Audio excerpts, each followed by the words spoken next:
Guys, Radhe Radhe, जय माता दी। मेरे यूट्यूब चैनल पे आप सबका बहुत बहुत स्वागत है दोस्तों।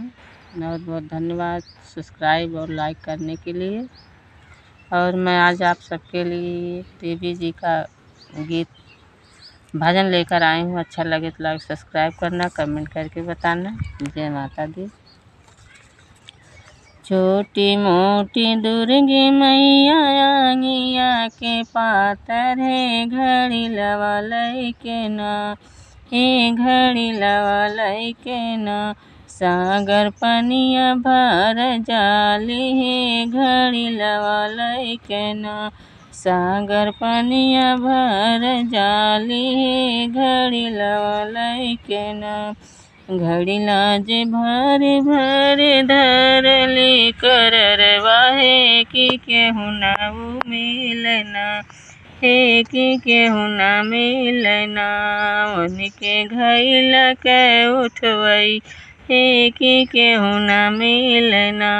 उनके घैला के उठवई, हे कि केहू ना मिलना।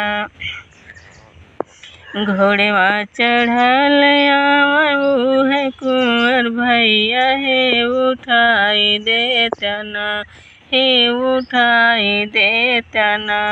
हमरा भरला घड़ी लेवा हो, उठाई देतना। हमरा भरला घड़ी लेवा हे, उठाई देतना। बाएं हाथे कुंवर भैया घड़ी ला उठावे हे, दहिने हथवना माई के आचरा दबावे हे, के दहिने हथवना माई के आचरा दबावे हे, के दहिने हथवना। जब तू ही कुंवर भैया हम पे लोभान है, फनाई लौटना, हे फनाई लौटना। हमरे जोगे कुंवर डोलिया, फनाई लौटना।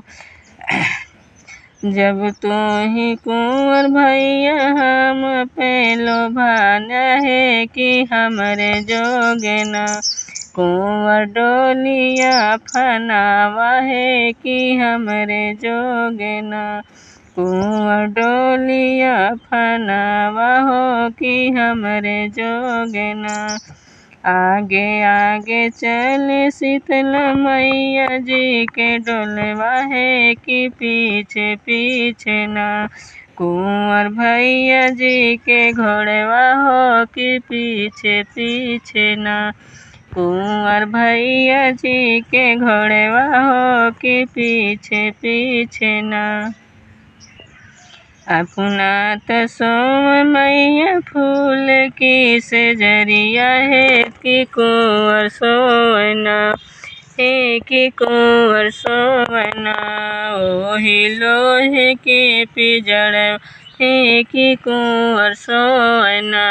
ओही लोहे के पिजड़ वाहो, कि कुंवर सोना।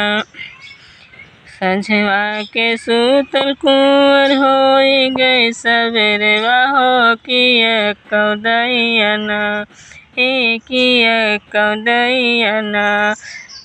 करवटिया न बदलै हो, कि कौदैयना। करवटिया न बदलै हो, कि कौदैयना। हारी गैले कुंवर भैया जीत गैली मैया, है कि हथवा जोड़िना। कुंवर करत है बिनतिया हो, कि हथवा जोड़िना। कुंवर करत है बिनतिया हो, कि हथवा जोड़िना। मैया खोली दा पिजड़वा हो, कि हथवा जोड़िना। मैया खोली दा पिजड़वा हो, कि हथवा जोड़िना।